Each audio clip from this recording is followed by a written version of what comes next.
Las siguientes empresas acompañan a Federico Galeano Estigarribia en Líderes.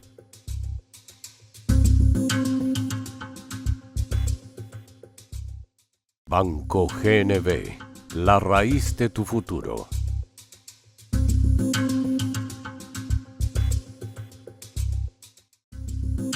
Hyundai, innovación y calidad en cada modelo. Con el respaldo de Automotor, tu punto de partida.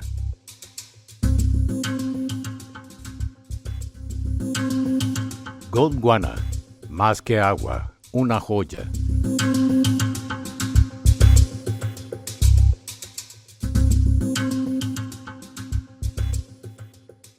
Alpha Trading S.A., agente de carga, expertos en transporte de carga y logística.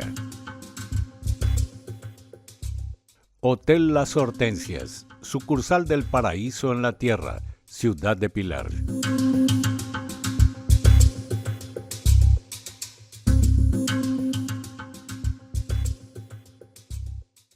Señores, buenas noches. Soy Federico Galeano Estigarribia. Bienvenidos a Líderes. En el programa de esta noche, nuestro líder invitado es el señor José Antonio Galeano. Con él vamos a conversar acerca de arte y cultura en tiempos de Instagram, TikTok y algoritmos. Luego de la presentación del programa y de nuestros auspiciantes, conversamos con el señor José Antonio Galeano aquí en Líderes desde los estudios de Unicanal.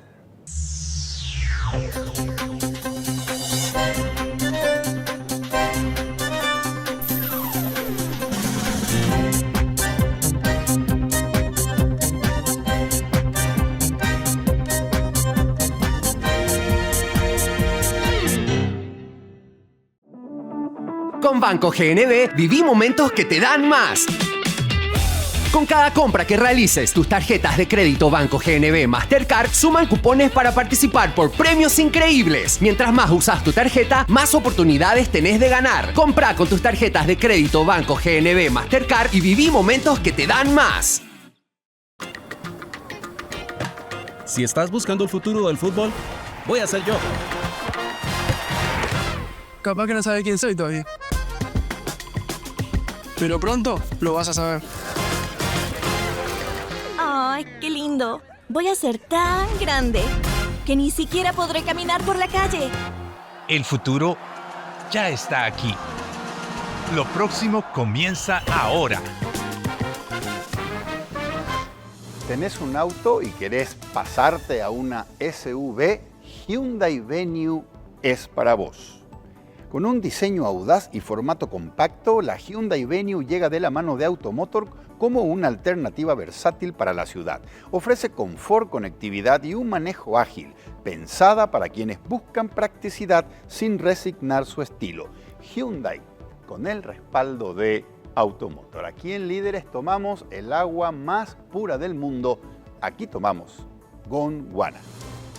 Tu cuerpo escucha lo que tomás. Por eso nace Gondwana más colágeno y esencia natural de frutas. Agua mineral premium de origen profundo con minerales naturales. Sin azúcar, 7.5 gramos de proteína y puro sabor. Una nueva forma de hidratarte, cuidarte y sentirte bien todos los días. Gondwana más que agua, una joya. Hacemos una pausa de 1 minuto, regresamos, vamos a empezar a conversar con nuestro líder invitado de esta noche, el señor José Antonio Galeano. José Antonio, qué placer recibirte aquí en Líderes. Muchísimas gracias por aceptar la invitación. Creo que una de las grandes recompensas que me permite este programa es poder disfrutar de este tipo de conversaciones. Nuevamente, qué gustazo. El placer es todo mío, querido Federico. Verdaderamente es una alegría estar en esta casa que quiero tanto. Estuve vinculado con varios emprendimientos al Canal 13 en otros tiempos. Y contigo, la alegría del reencuentro con uno de mis exalumnos más queridos, y no lo digo como cumplido, Gracias. Porque entre nosotros no caben estas lisonjas a las que estamos tan acostumbrados de repente, ¿verdad? Entonces, para mí es una alegría. Ya estuve en otra ocasión hace 4 años en el programa, Y es hermoso tener la posibilidad de hablar a profundidad de temas que, siempre digo, si le interesan a uno o a unos, o a dos, como en nuestro caso, tiene que interesar a los demás, y siempre hay público para captar estos mensajes que son los que queremos transmitir. Así que, como te decía al principio, el placer es todo mío y estoy aquí para lo que... Gracias otra vez, José. José, vos has pertenecido a el arte y a la cultura en épocas en donde el arte tenía una misión cultural profunda, importante y hasta política. Fuiste protagonista de un tiempo donde con tus canciones gritabas lo que la gente tenía prohibido decir. ¿Qué papel te parece que juegan arte y cultura en la sociedad actual sumergida en algoritmos, TikTok y redes sociales? Sí, la verdad que en un tiempo como este, que la gente está muy podrida de Hernanes y Ericos, es muy interesante tener un atisbo, una bocanada de aire fresco para el espíritu que propone el arte. El arte, de hecho, ha sido una respuesta no de los artistas, sino de la sociedad en su conjunto a tiempos difíciles, a tiempos oscuros. Y como decías muy bien, y quiero hacer una referencia breve a aquellos años de hierro, como los llamó alguna vez un periodista del espectáculo, cantábamos diciendo por la gente lo que a la gente le estaba vedado decir. Y por suerte pertenecía a un movimiento, el Nuevo Cancionero Popular Paraguayo, que es hoy, está reconocido como tal, incluso en los análisis, en las críticas y en los libros sobre ese tiempo, el movimiento de resistencia cultural más sólido contra la dictadura de Stroessner. Esto está absolutamente claro, y eso no es casual. En realidad nosotros nos dimos cuenta, por suerte más temprano que tarde, que el nuestro era un canto político. Era un canto artístico, sin duda, era una propuesta artística, pero era fundamentalmente política. Y no rehuimos la responsabilidad. Cantábamos, por ejemplo, la famosísima, la celebérrima obra recopilada por María Elena Walsh para su versión en español, Venceremos, que en su estribillo, en uno de sus versos, dice: no tenemos miedo, no tendremos miedo nunca más. Y la gente, cuando bajábamos de cantar eso en un escenario, nos decía: ¿pero ustedes en serio no tienen miedo? ¿Qué no vamos a tener miedo? Claro que tenemos miedo. Lo que pasa es que hicimos nuestro el recado de un par de versos, de un poema muy hermoso de Maneco Galeano, uno de los fundadores del movimiento del Nuevo Cancionero, que dice: ya le ganamos al miedo por vergüenza y respondimos con música al que ofende. Y esa consigna fue como de hierro para el movimiento del Nuevo Cancionero. Había que vencer el miedo. ¿Y qué pasó? Cuando quisieron pegarnos, habíamos crecido mucho en la consideración de la gente y hubiera sido un error político de los personeros de la cultura oficial, por llamar de alguna manera, perseguirnos, apresarnos o lo que fuera. Entonces, no nos creemos los padres de la democracia, ni muchísimo menos, pero sí creemos haber contribuido para que la gente visualice la necesidad del cambio en medio de tanto oprobio como nos rodeaba. ¿Qué función cumple el arte en este tiempo de redes, tiempos tecnológicos desafiantes, interpelantes y hasta peligrosos? Sigue siendo un vehículo de resistencia siempre y cuando no pierda de vista que su esencial misión es la de transformar a las personas para bien. Si esto pasa, el hecho artístico tiene sentido. Hay mucho arte que no aporta en un tiempo de tanta confusión, pero hay gente que está haciendo un arte comprometido con la gente y sobre todo testimonial. Porque si algo teníamos claro entonces, y yo me reafirmé en eso a lo largo del tiempo, es que el arte tiene que tener dos características. Tiene que dar testimonio de su tiempo, o si no, no sirve para nada, y no tiene que ser aburrido, porque entonces tampoco cumple su misión. Y en ese sentido, yo creo que hay, a lo mejor un poco soterrada, pero fíjate vos en el rock nacional, por ejemplo, hay gente muy valiosa, pero de gran valor. No voy a citar a nadie para no herir susceptibilidades de otros, pero verdaderamente en todas las ramas, en la canción popular, hay nombres importantísimos, movimientos de cantautores muy, muy sólidos, movimiento de cancioneras, un movimiento de mujeres que componen sus propias obras. Hay un movimiento que se genera a partir de la necesidad de dar respuestas justamente a esa situación de desconcierto que nos rodea. En ese sentido, el arte es fundamental. Qué lindo, José Antonio, eso de ya le ganamos al miedo por vergüenza y respondimos con música a lo que ofende. José, ¿crees que esto que anoté aquí, transformar a las personas para bien, el arte y la cultura siguen con esa capacidad transformadora de las personas?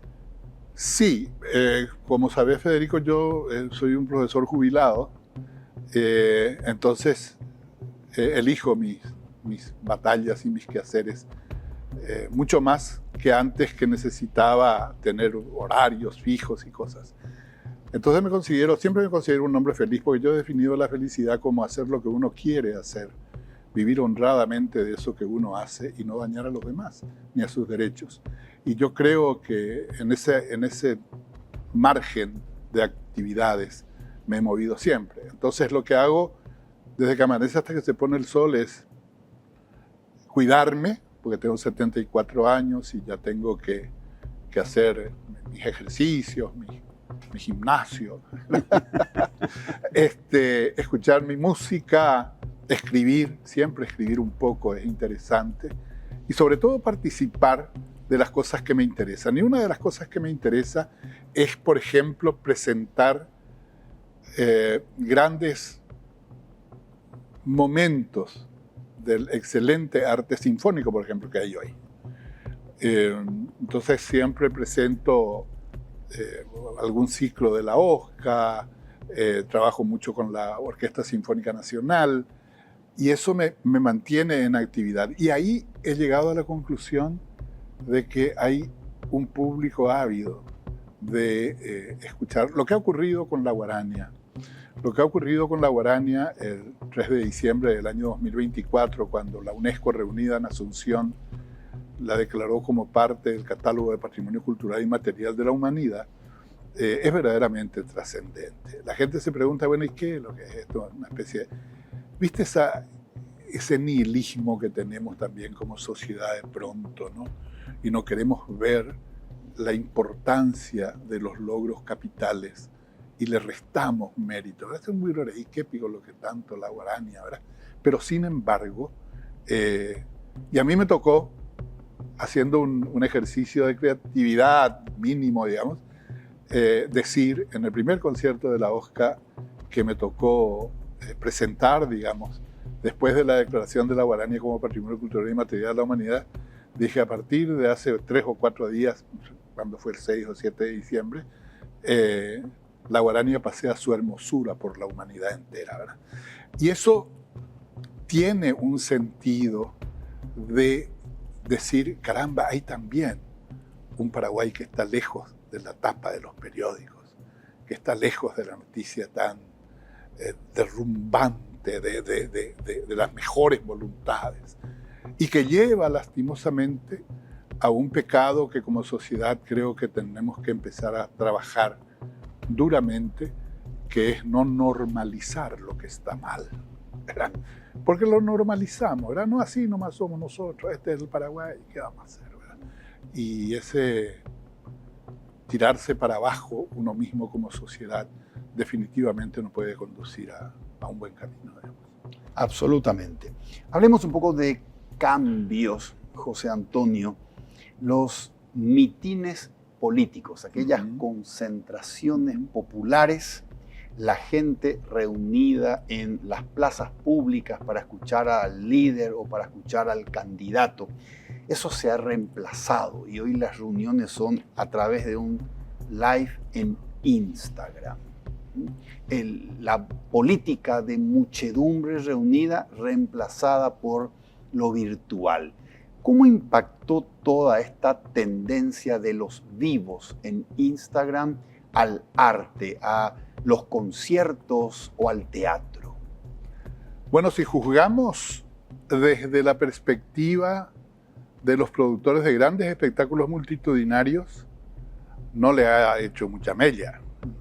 La verdad que ha habido un artista, uno puede estar o no de acuerdo con él, que vino hace un par de días, o 4 días, y juntó 60.000 personas en un espacio.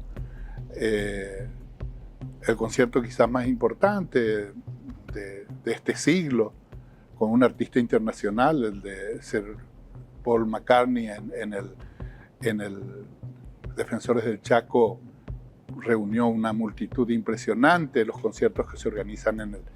Y hay muchísimo arte nacional que también congrega multitudes, ¿verdad? Y hay artistas e intérpretes nacionales que están, digamos, en la posibilidad concreta de transmitir su arte a un gran público. Que además utilizan esos medios tecnológicos como los live y las cosas, ¿verdad? Exacto. Entonces, como que amplifican. Pero hablabas de la cuestión de los mitines políticos.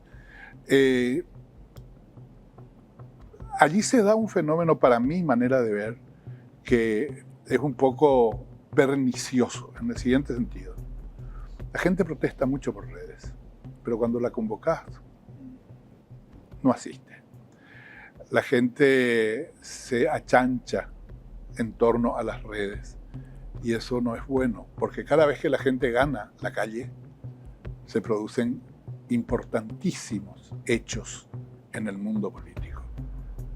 Dicho de otra manera, los pícaros de la política le tienen miedo a la gente en la calle, ¿verdad? No en las redes. Porque en las redes pueden crear un ejército de troles, ¿verdad? Y te despanzurran. Exacto.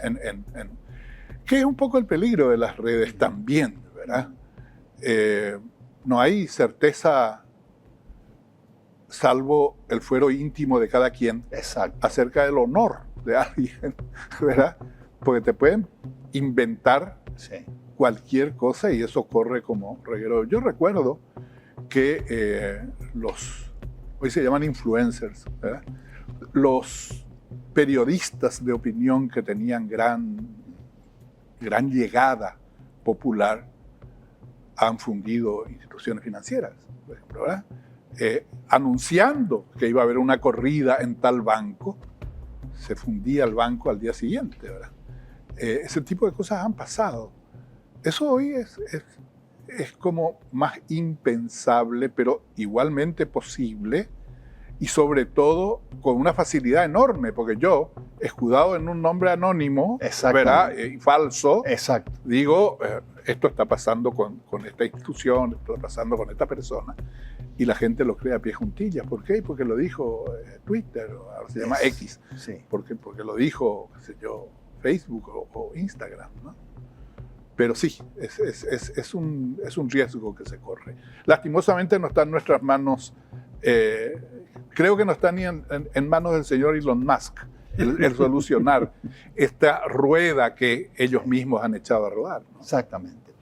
José, para alguien, por ejemplo, como vos, que escribe, alguien que pone en el papel su inspiración, quien escribe canciones, quien escribe novelas, quien escribe poesías, ¿qué es la inteligencia artificial para el artista? ¿Un colaborador que puede potenciar su obra? ¿O es la inteligencia artificial todo lo contrario a la creatividad artística humana? A mí me maravilla esa herramienta. Porque que vos le tires, como se dice ahora, 4 ideas y le digas, armame un discurso con esto, y te da un discurso bellísimamente escrito, no es un tema menor. Cierto. El problema serio radica en dónde te parás en torno a un estímulo como el de la inteligencia artificial. Si lo vas a usar para develar, para despejar alguna duda ocasionalmente, para asumir una determinada certeza o confirmar un determinado dato, por ejemplo, en la investigación puede ser muy interesante, siempre y cuando vos termines escribiendo lo que estás investigando. La cosa se complica cuando he leído por ahí, y es categóricamente cierto, que en el 2024 un escritor italiano escribió un libro entero con inteligencia artificial y fue un bestseller en Europa, ¿verdad? Hasta que el tipo tuvo que contar de que no fue él el que escribió, sino él daba las ideas y el robot, o como se llame, sí, era el que finalmente escribía, ¿verdad? Magníficamente escrito, por otro lado. En ese sentido, es un riesgo para el arte. Yo creo que es un riesgo para el artista, en la medida en que los artistas también, y me permito incluirme, sí, arriemos la bandera de la creatividad y nos rindamos ante una herramienta que no es más que un conjunto de algoritmos y un enorme océano de datos que son los que te permiten que con un clic del teléfono tengas una información acabadísima, sí, sobre muchísimos temas. Como todo, va a depender de cuán su utilización o no, creo que depende, no es que va a depender de cuán ética o no sea tu posición ante la vida. ¿Crees, José, que si te sentás frente a la notebook o frente a la tablet y le pedís a un sistema de inteligencia artificial, quiero que me escribas un libro o quiero que me escribas una canción, ¿crees que la inteligencia artificial puede igualar algo como mucho tiempo después frente al pelotón de fusilamiento del coronel? Claro. O quiere escuchar mi historia, señor, soy de la Chacarita. ¿Puede salir? O en un lugar de La Mancha de cuyo nombre no quiero acordarme, ¿verdad? Exactamente. O sea, yo creo que no, francamente creo que no. Porque esa genialidad del creador artístico es intrínseca a él, no a una máquina. A mí me aterra llamar para una gestión a algún sitio y que me conteste una máquina siempre. Y te lleva de uno a otro lugar, de otro. Si quiere hacer tal cosa, dijiste tanto, si quiere hacer tal otra, dijiste tanto. Me aterra cómo hemos claudicado ante los sistemas con este riesgo. Cada vez que hay algún desaguisado en algún espacio donde uno se mueve habitualmente, o por su actividad, o porque necesita, o sencillamente porque es un usuario de determinado bien, y falla el sistema, estás absolutamente muerto. Entonces es como una dependencia a la que debiéramos resistir. El Papa León XIV acaba de lanzar su primera encíclica, donde plantea una cuestión que no es menor. Dice, desarmemos la inteligencia artificial. Implica que es un arma, no solamente una herramienta para el conocimiento o para la creación, ¿verdad? Pero volviendo al tema de la creación, yo creo que no puede sustituir al gran escritor, ni muchísimo menos, ¿verdad? Yo, José Gaspar de Francia, ordeno que al acaecer mi muerte, mi cadáver sea. Y le pregunta el Supremo a Patiño, ¿dónde encontraron esto? En la puerta de la catedral, Excelencia. Y empieza yo el Supremo. Eso no lo puede hacer la máquina, definitivamente. Ya que estamos hablando de grandes piezas literarias universales. José, tocaste un tema muy interesante y tiene que ver con convivir hoy con automatismo y con software de respuesta telefónica, etc. Los tiempos que vivimos hoy son tiempos muy acelerados, todo deprisa, hiperconectados, revisión compulsiva cada segundo del celular. Menos tiempo para silencios, menos tiempo para reflexiones, menos tiempo para diálogos y conversaciones profundas o para la conexión espiritual. Inclusive cuando llamás por teléfono, en vez de que alguien diga, buenas tardes, mi nombre es Irma, usted se ha comunicado, digite uno para... Estos tiempos modernos con mucha inteligencia artificial, ¿están redefiniendo nuestro significado de humanidad? Yo creo que sí, en la medida en que uno se rinda ante la herramienta. A mí me aterra, yo tengo 11 nietos. Los 4 mayores, que tienen 16, 15 y 2 de las nenas tienen 14. Son 2 varones primero, 2 nenas después. Después siguen 7 más. Ya tienen teléfono celular. Y es un drama el integrarlos a una conversación de familia. Y el tiempo que pasan en pantalla o con la pantalla enfrente es aterrador, ¿verdad? Y por más esfuerzos que hacemos, Estrella, mi señora, ha resuelto que en los almuerzos familiares por lo menos no se tengan los teléfonos cerca, y un remanso de paz, ¿verdad? Exacto. Estuve visitando un colegio que dirige una amiga muy querida, me invitaron a dar una charla sobre historia del Paraguay, di un pequeño módulo de historia del Paraguay, y porque me encanta volver al aula, ¿verdad? Por más jubilado que esté. Y me dice, ¿tenés un tiempo? Sí, le digo, sí, ¿cómo no? Te voy a poner en antecedentes, me dice. Vas a ver lo que es el recreo. Me voy, un momento de recreo, todos los chicos hablando, moviéndose, jugando, corriendo, los más chiquitos corriendo, los más grandes hablando de sus cosas. ¿Sabes por qué? Me dice, está prohibido el celular durante todo el tiempo del colegio. Pero cuando estaba permitido el celular, no veía este panorama. Era cada uno metido dentro de su mundo. Entonces uno dice, cuanto más comunicados estamos, o mejor, cuando estamos más conectados, estamos menos comunicados. Entonces volvemos a la famosa frase de Albert Schweitzer, el gran pensador alemán, cuando decía, nos agrupamos en muchedumbre y vivimos en soledad. Porque eso es categóricamente cierto. Uno se pregunta, ¿quién está más solo? ¿El poblador de Capiibari, donde hay 4.000 y todo el mundo se conoce? ¿O el de Tokio, donde son 26 millones de habitantes? Entonces, ese tipo de cosas son las que nos interpelan frente a todo esto que está pasando. Muy interesante. Ahora, lo interesante, creo, querido Federico, es que tenemos que hablar de estas cosas. Tenemos que hablar a profundidad de estas cosas y no tenerle miedo y no descalificar nomás, ¿verdad? Yo he tenido colegas cuando llegaba la informática a la tarea del profesor, que le tenía miedo a la computadora porque creía que el mouse corría electricidad. Pero te estoy diciendo en serio, ¿verdad?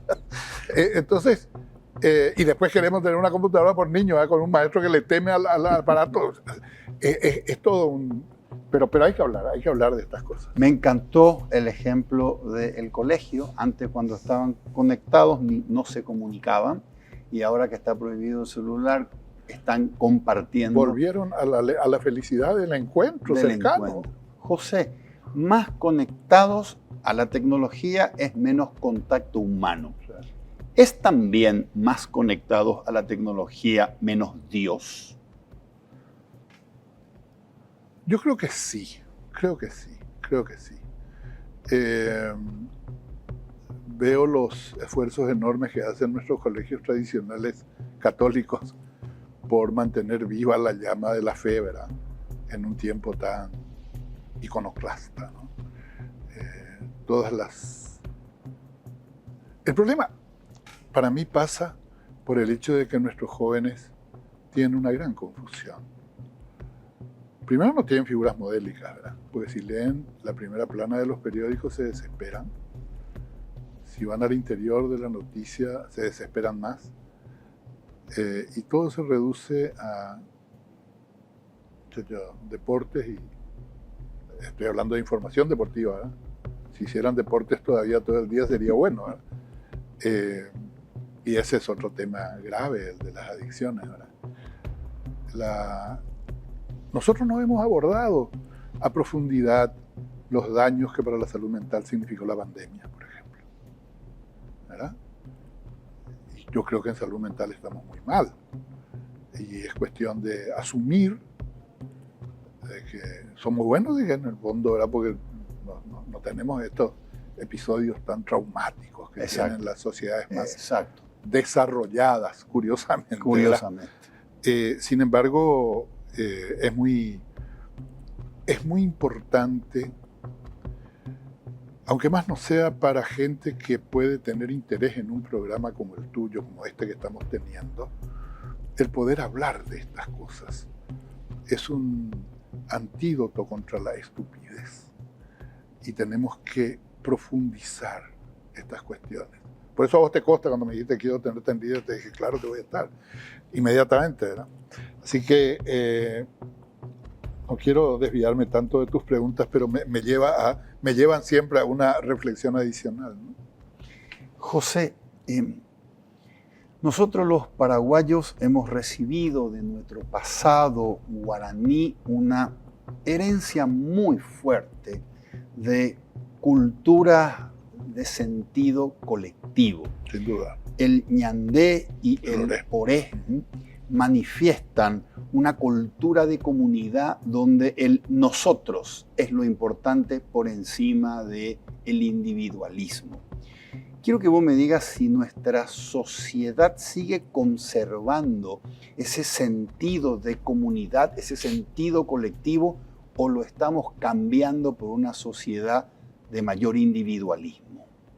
Yo creo que hay un cambio muy significativo hacia el individualismo, mi querido Federico, y tiene que ver con procesos históricos muy concretos.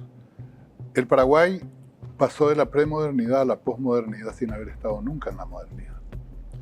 Y ese es un problema, entonces no es casual que estemos confundidos, no es casual que trastoquemos valores, no es casual que para enseñar una norma de urbanidad a un joven de 16 años tenga que hacer un esfuerzo gigantesco, ¿verdad? No estoy diciendo con esto que nuestro tiempo haya sido mejor, ¿verdad? Yo sostengo de que el tiempo de cada quien es bueno en la medida de la calidad que le pone cada quien, por un lado. Y por el otro, descreo de esas cuestiones, por ejemplo, yo decía barbaridades en clase y actuaba con ustedes en el Colegio de San José casi despóticamente de repente, ¿verdad? Porque era la usanza de la época y porque la escuela replicaba exactamente lo que pasaba afuera. Pero hoy llego a hacer una cosa así y me zumban en 3 horas. Se me arma una revuelta. Entonces viene. Lo que pasa es que ahora protegemos mucho a nuestros hijos. Y antes nos jactábamos. Jamás mis padres fueron al colegio, ¿verdad? Y acá estoy, no salí tan mal. Mentira, salimos mal. Salimos con miedo, salimos con abulia, salimos como total y absolutamente mirados hacia adentro, sin compartir, sin darnos la posibilidad de compartir colectivamente. Y en ese sentido, el ñandé y el oré debieran ser un motivo de enseñanza en el currículum escolar. Porque entonces, a lo mejor, comprendemos mejor la esencia de lo que somos como país. Y en ese sentido es muy importante, antropológicamente, ¿verdad?, saber de dónde venimos para entender quiénes somos, ¿verdad? Porque exactamente. Y la historia, de hecho, se justifica, y siempre lo he sostenido, en la medida de hacer, digamos, viva el famoso recado de Santayana, de George de Santayana, quien no recuerde el pasado está condenado a volverlo a vivir, ¿verdad? Exacto. Y en ese sentido es muy importante la historia de esa perspectiva. Por eso que yo siempre enseñé historia y quiero hablar de mi caso, no desde una visión memorística, biográfica, cronológica. Sabes historia cuando sabes más fechas. Hoy es un absurdo. Hoy quiero saber cuándo fue el Concilio de Trento, pongo Concilio de Trento fecha y ¡puc! Hago un clic y me sale toda la historia del Concilio de Trento con todas las fechas que son necesarias. En un segundo. En un segundo, ¿verdad? No tengo ni que escribir. Tengo que poner el microfonito de la máquina. ¿Cuándo fue el Concilio de Trento y en qué consistió? A propósito, tuve un alumno, ya cuando empezaban estas cosas de internet más fluido entre nosotros, y bueno, yo enseñé siempre en universidades privadas, en la Universidad Católica específicamente, dije una cuestión, y sale una chica que estaba sentada en el fondo y me dice, ¿está bien lo que dijiste? ¿Y por qué decís? Porque acá consulté y está bien. Me estaban controlando, imagínate. Y eso a mí me parece como provechoso para afirmar de que no estás diciendo un disparate, pero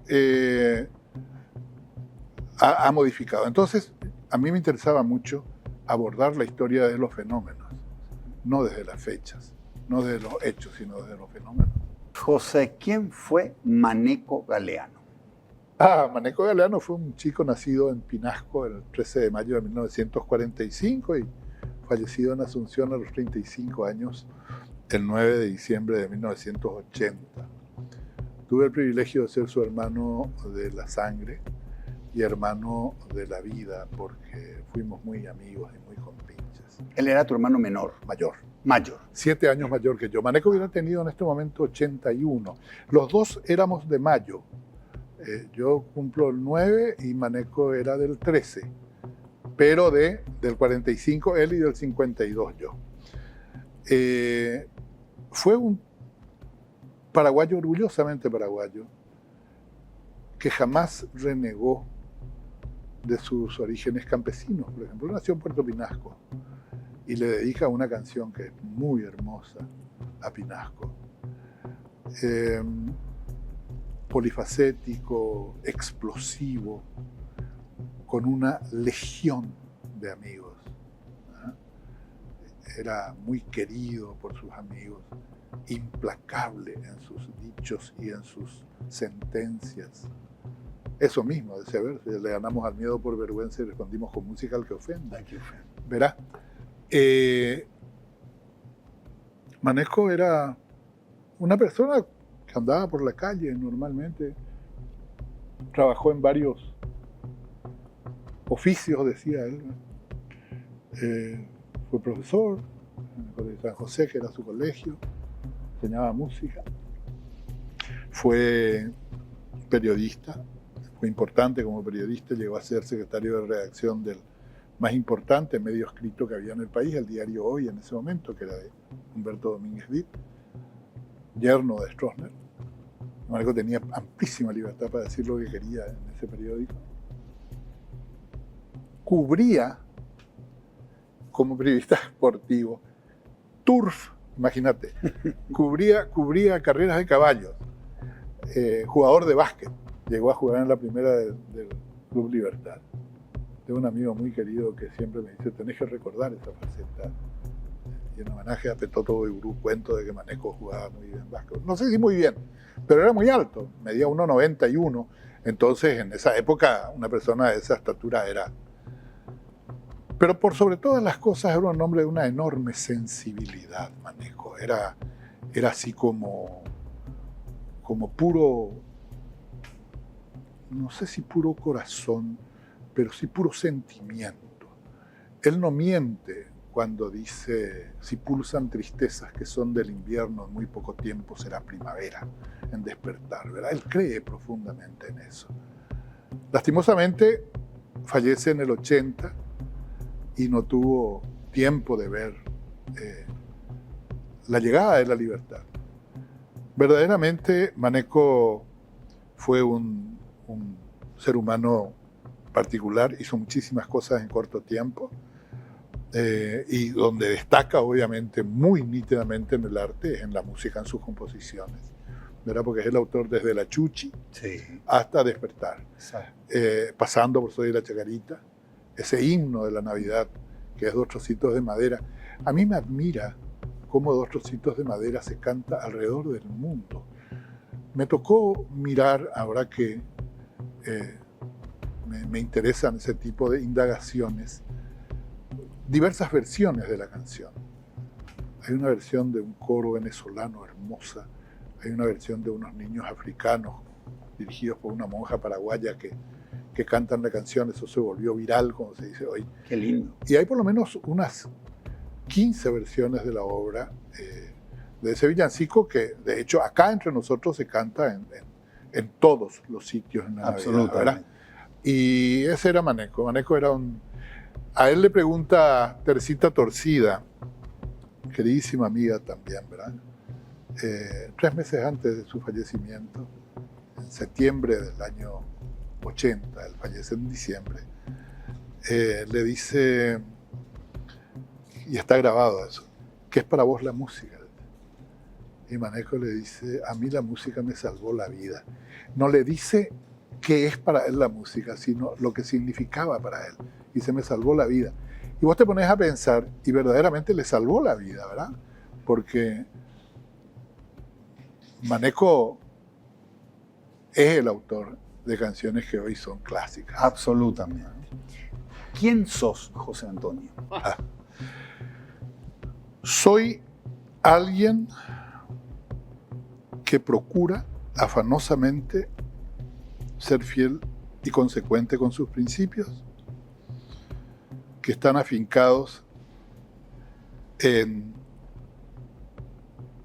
procurar una honestidad acrisolada. No me es dable decir cómo me considera la gente, porque alguien que hizo suyo eso que te decía antes, de la felicidad consiste en hacer lo que uno quiere y no dañar a los demás ni a sus derechos. Y vivir de eso honradamente. Y procuro llevar a la práctica eso. Y soy el feliz esposo de Estrella desde hace... Es mi compañera, mi amiga, mi compinche desde hace 58 años. Cumplimos 51 años de casados. Siempre decía yo al empezar mis clases, soy fulano de tal, estoy casado, felizmente casado. La gente se reía. Padre de 4 hijos estupendos, 3 varones y una prójima, decía yo en clase, y abuelo de 11 nietos, y de 6 niñas y 5 varones. Y ahora está en camino el 6º varón, o sea, van a ser 12 en corto tiempo, en el mes de octubre. Y soy eso, soy alguien que anda por la calle y sobre todo que vive efectivamente hoy de una jubilación que no es para nada despreciable, que fue construida en muchísimos años de trabajo. Yo enseñé desde los 18 hasta los 65, 47 años de mi vida. Entonces cuando me dicen, pero vos sos un jubilado de privilegio, y sí, no, o sea, estoy jubilado quizás muy bien, pero, y eso me permite hacer lo que quiero, digamos, y elijo hacer lo que quiero. ¿Estás contento con ser José Antonio Galeano? Estoy contento. Estoy contento, cuidado, estoy satisfecho, no orgulloso. Porque decir que estoy orgulloso de ser quien soy, sí sería jactancioso. Y si algo detesto es a la persona soberbia y jactanciosa. José, tengo que hacer una pausa. Te dejo una pregunta y respondeme luego de la pausa. Hay una música de Joaquín Sabina que se llama Con la frente marchita. Sí. A mí me gusta mucho esa música y en una parte dice Joaquín Sabina, no hay peor nostalgia que añorar aquello que nunca jamás sucedió. Te pregunto si tuviste algún proyecto o si tuviste algún sueño y no te animaste a emprenderlo y hoy decís, lo hubiese hecho. Contame luego de la pausa. ¿Cómo no? Vamos a hacer una pausa, pero antes quiero comentarte que si querés ahorrar, si querés transferir, si querés pagar alguna cuenta, cuenta digital del Banco GNB. Con Banco GNB viví momentos que te dan más. Ahora, con cada compra que realices con tus tarjetas de crédito Banco GNB Mastercard, sumás cupones para participar por increíbles premios, podés ganar autos 0 kilómetros, viajes, packs gamer y muchos más. Vas al súper, sumás. Salís a comer, sumás. Comprás ropa, también sumás. Mientras más uses tu tarjeta, más oportunidades tenés de ganar. Comprá con tus tarjetas de crédito Banco GNB Mastercard o solicita la tuya hoy y viví momentos que te dan más. Conoce más en www.bancognb.com.py. Hacemos una pausa, regresamos para continuar esta hermosa e interesantísima conversación con José Antonio Galeano.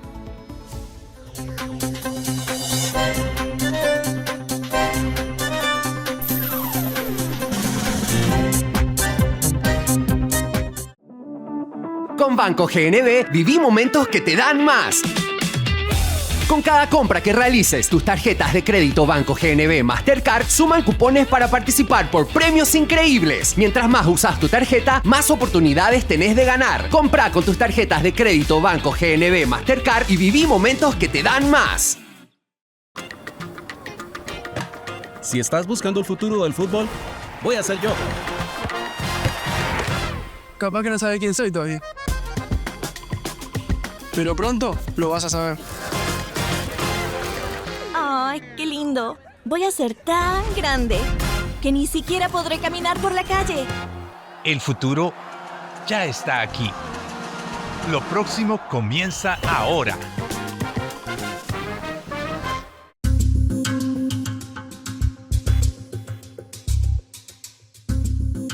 José, de regreso, no hay peor nostalgia que añorar aquello que nunca jamás sucedió.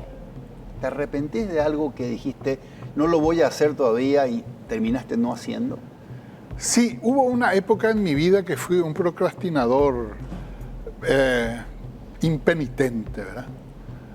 No, después voy a verlo, después... Y se me pasaron cosas. Algo que quise hacer y no hice, por ejemplo, fue una buena maestría en el exterior. Conste que pertenezco a una generación donde la carrera de grado era el aspiracional, como se dice hoy, de cualquier estudiante, ¿verdad? Pero me hubiera gustado hacer una buena maestría o un doctorado incluso en la Sorbona de París, sí, en ciencias sociales. Me hubiera gustado mucho. De hecho, yo quería seguir sociología, pues no había la carrera cuando yo me recibí en el colegio. No existía. No existía. Entonces seguí Derecho, que era lo aparentemente más afín, ¿verdad? Me aburrí enormemente en gran parte de toda la carrera. Ser docente... Pero sí me puedo acordar de mis compañeros y de mis profesores, no como algún otro. Los Hernández. Ser docente es... ser feliz, facilitando aprendizajes. Nombres de papá y de mamá. Wenceslao Antonio Galeano y Ana Mieres. ¿Qué valores te dejaron Wenceslao, Antonio y Ana? El amor al Paraguay. ¿Crees que existe otra vida después del plano terrenal? Definitivamente sí. ¿Existe Dios? Sí. La idea de lo trascendente es Dios.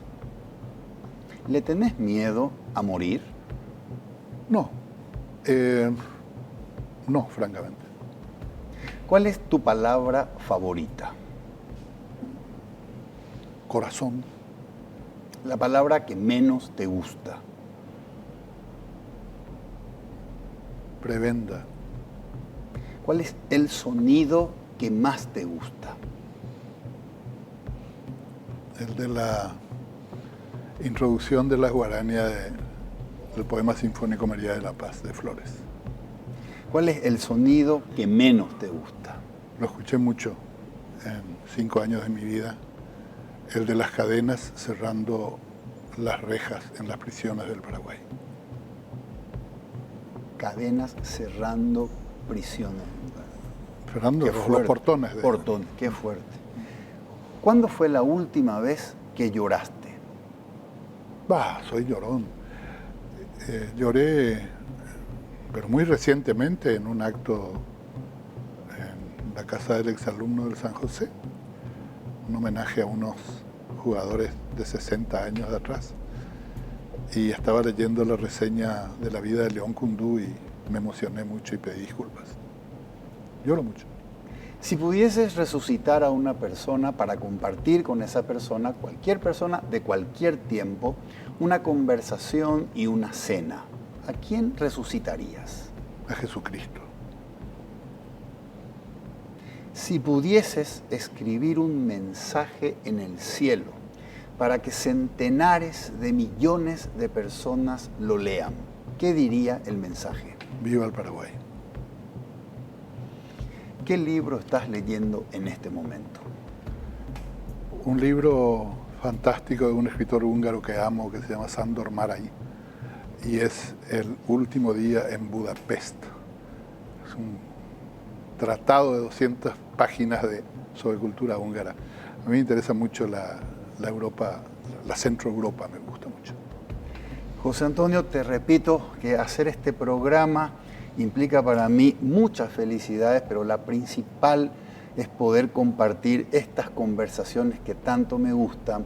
Pero claro, esta conversación tiene además algo muy especial y tiene que ver con todo lo enormemente afectivo que existe en esta mesa. Te quiero mucho, muchísimas gracias por estar aquí. Ese sentimiento es recíproco y lo sabes. Así que muchísimas gracias por permitirme estar aquí.